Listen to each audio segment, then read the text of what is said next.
dans une prime, je suis maraîcher en agroécologie sur Rennes.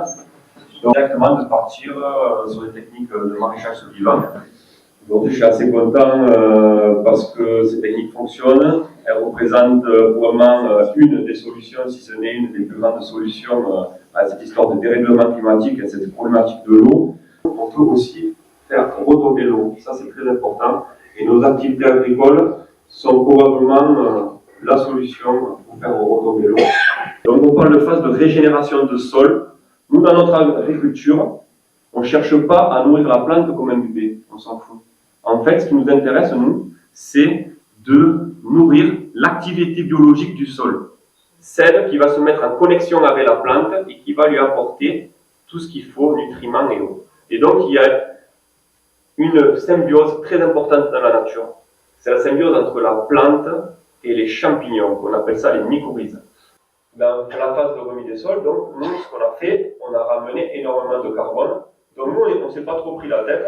Comme on dit dans le jargon, la matière organique la plus intéressante, c'est la plus proche et la moins chère. Et on a semé donc une couverture végétale, comme vous le voyez en amont. Donc, on a semé des graminées, et ça a marché. Derrière, on a aussi les populations de vers de terre. On est passé, à la sortie de la guerre, on était à 3 tonnes de vers de terre à l'hectare au niveau national. C'est très très bon. Et nous, donc, on est aujourd'hui à peu près à 4 tonnes de vers de terre à l'hectare. Donc ça, c'est très très intéressant. On a un super apport. Le ver, ça structure bien le sol. Donc, une fois qu'on a terminé la remise en vie des sols, on ne fait qu'apporter de la matière en surface. On augmente l'activité biologique des sols. Et, je vous le disais, on va économiser aussi beaucoup d'eau.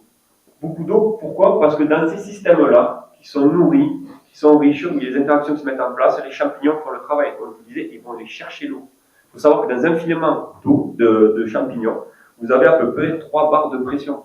C'est énorme. Ça peut, une mycorhize a un champ d'action d'un terrain de football. Donc ça peut aller chercher l'eau très très loin et très en profondeur aussi.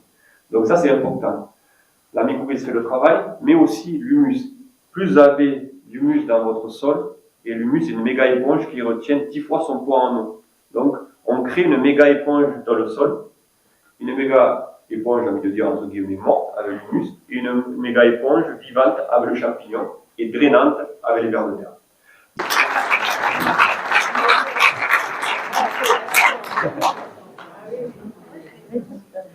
Ben, c'était sensationnel. Voilà, est-ce que parmi vous, vous avez des questions Merci déjà pour votre travail de recherche, parce que finalement vous êtes notre précurseur, vous êtes notre laboratoire. Nous ici dans les Pyrénées-Orientales, on est certes les plus sinistrés de la France, mais on est peut-être que les premiers, parce que ça va continuer. Vous avez pensé à une solution à grande échelle pour qu'on puisse faire du broyat, tous ensemble, qui serait récupéré et mis sur les cultures, les vignes, les champs de pêcher, qui sont jusqu'à présent en culture conventionnelle. On a monté Sol Vert Méditerranée.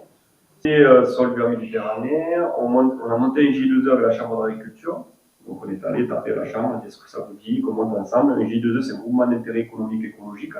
Donc bien sûr, il va falloir sécuriser les exploitations tout en élayant vers un sujet vertueux.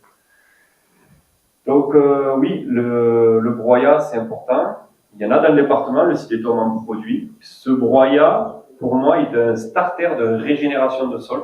On parle de matière organique en général et je pense qu'il est important aussi de se focaliser sur les fumiers, par exemple. Il faudrait une COP 66. Ouais, carrément, il faudrait un syndicat mixte de la matière organique à destination des agriculteurs. Voilà. Que ce sujet plaise à notre public, parce que nous avons à l'agenda 21 un projet qui est dans le sens de l'agroécologie. Et je voulais savoir si ça vous intéressait pour la semaine du développement durable, voilà quel était notre projet, si l'on faisait des ateliers d'agroécologie comme on y a pensé. Est-ce que ça vous intéresserait? Oui. Levez la main. Tous, hein. Voilà, c'est ça que je voulais voir. Merci beaucoup. Eh bien, on va s'y mettre, on va changer ça. Merci beaucoup.